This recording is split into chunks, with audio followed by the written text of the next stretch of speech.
নমস্কার বন্ধুরা, MS family কিচেনে আপনাদের সবাইকে জানাই স্বাগত। আজ আরও একটা রেসিপি নিয়ে চলে এসেছি বন্ধুরা, ডিমের কারি। ধাবা স্টাইলে বানাবো ডিমের কারিটা। আশা করছি ভিডিওটা আপনাদের ভালো লাগবে। ভিডিওটা প্রথম থেকে লাস্ট পর্যন্ত দেখবে। ভালো লাগলে শেয়ার, কমেন্ট, লাইক অবশ্যই করবে। তাহলে চলুন বন্ধুরা, ডিমের কারিটা কেমন করে বানাই আপনাদেরকে দেখাই। এই দেখুন, ধাবা স্টাইলে ডিম কারি বানানোর জন্য 6 পিস ডিম নিয়েছি, আদা রসুন পেস্ট, পেঁয়াজ কুচি, টমেটো কুচি। পেঁয়াজটা আমি কতটা ঝুরি ঝুরি করে কেটে নিয়েছি আপনাদেরকে দেখাবো। এই যে দেখুন, এরমভাবে ঝুরি ঝুরি কেটে নেবেন, বা আপনারা পেস্টও করে নিতে পারেন। কিন্তু ডিম কষাতে আপনারা যদি পেঁয়াজ কুচিটা ব্যবহার করেন তাহলে ডিমের কারিটা টেস্ট খুব ভালো হয়। ডিমের মধ্যে ভালো করে নুন ঢোকার জন্য আমি একটু হালকাভাবে এরমভাবে চিড়ে চিড়ে নেব।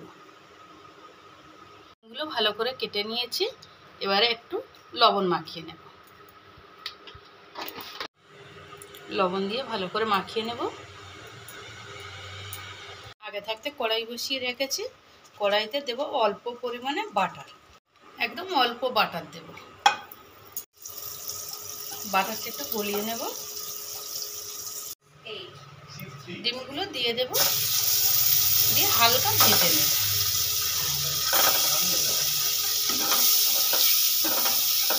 গ্যাসের ফ্লেমটা মিডিয়ামে দিয়েছিলাম, যে এই 1 মিনিট মতন ডিমটা ভেজে নিয়েছে। এবারে ডিমগুলো তুলে নেব। ডিমগুলো ভেজে তুলে নিয়েছি, এবার দিয়ে দেবো সাদা তেল। তেল গরম হয়ে গেছে, ফোড়নে দিয়ে দেবো 2টো শুকনো লঙ্কা, সাদা জিরে,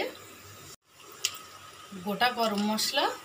ফোড়ন থেকে সুন্দর একটা গন্ধ বেরোচ্ছে, এবারে দিয়ে দেবো কুচিয়ে রাখা পেঁয়াজ।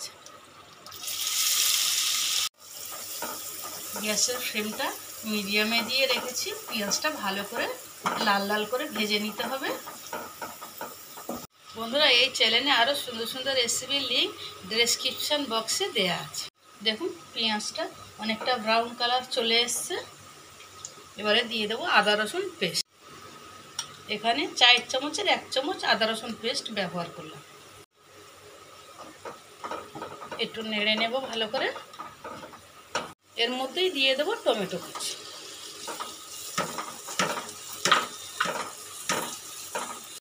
দিয়ে দেবো স্বাদ মতো লবণ। আমি আমার রান্না অনুযায়ী লবণটা ব্যবহার করছি, আপনারা আপনাদের রান্না অনুযায়ী অবশ্যই লবণটা ব্যবহার করবেন। এবার এই মশলাটা ভালো করে কষিয়ে নেবো, যতক্ষণ না টমেটোগুলো গলে যাবে, আদা রসুনের কাঁচা গন্ধটা যাবে, ততক্ষণ আমি ভালো করে কষিয়ে নেব।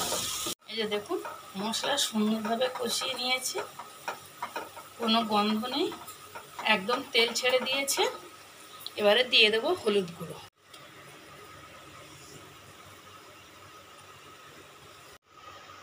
দেব লঙ্কার গুঁড়ো,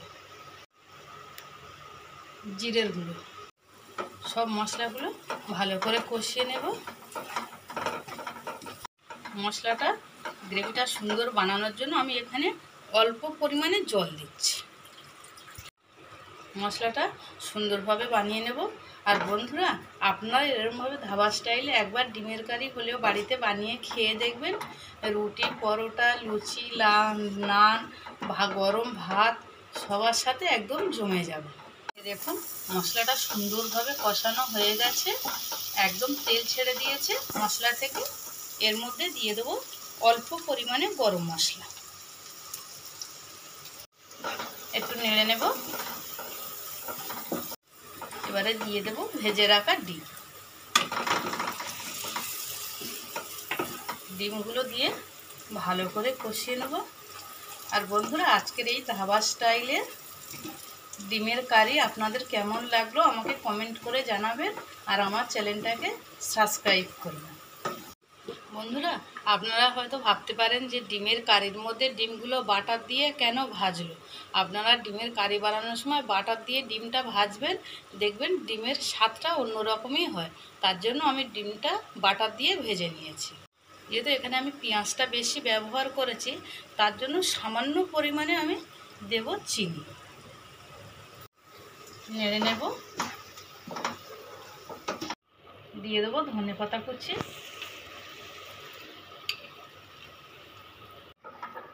দিয়ে ভালো করে একটু কষিয়ে নেব।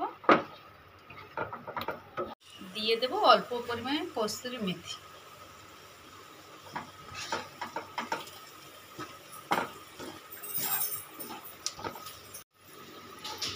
এখানে আমি অল্প পরিমাণে জল ব্যবহার করব, যেহেতু আমি কালিয়া বানাবো তার জন্য অল্প পরিমাণে জল দেব। এই যে জলটা দিয়েছি, 2 মিনিট মতন ফুটিয়ে নেব। দেখুন বন্ধুরা, ডিমের কারিটা কত সুন্দর কালার এসছে। এই যে দেখুন, আপনাদের গ্রেভিটা একটু দেখাচ্ছি। এই যে দেখুন, একদম পুরো শুকনো শুকনো ডিমের কারি হয়ে গেছে। ডিমের কারি, গ্যাসটা অফ করে দেব।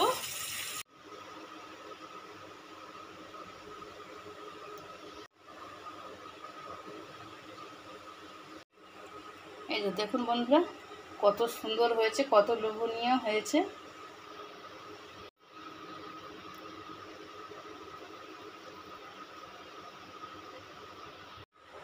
এই যে দেখুন বন্ধুরা, হয়ে গেছে ধাবা স্টাইলের ডিম কারি। ভিডিওটা প্রথম থেকে লাস্ট পর্যন্ত দেখার জন্য আপনাদের অসংখ্য ধন্যবাদ।